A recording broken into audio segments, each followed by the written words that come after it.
Hey guys, how's it going? My name is Adam.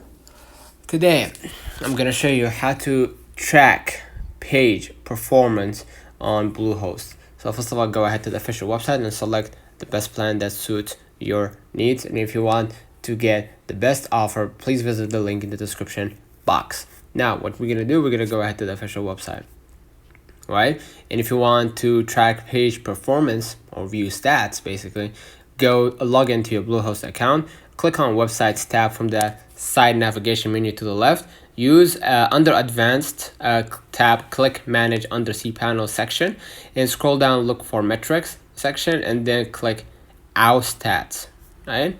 And then you can use Webalizer, which is a complex statistic program that produces a variety of charts and graphs about who visited your site.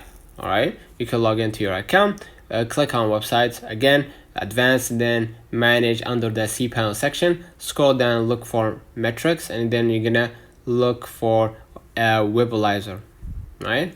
And you can view the site statistics. So let me know in the comments if this video helped you. Don't forget to like and subscribe, and don't forget to see us in the next video.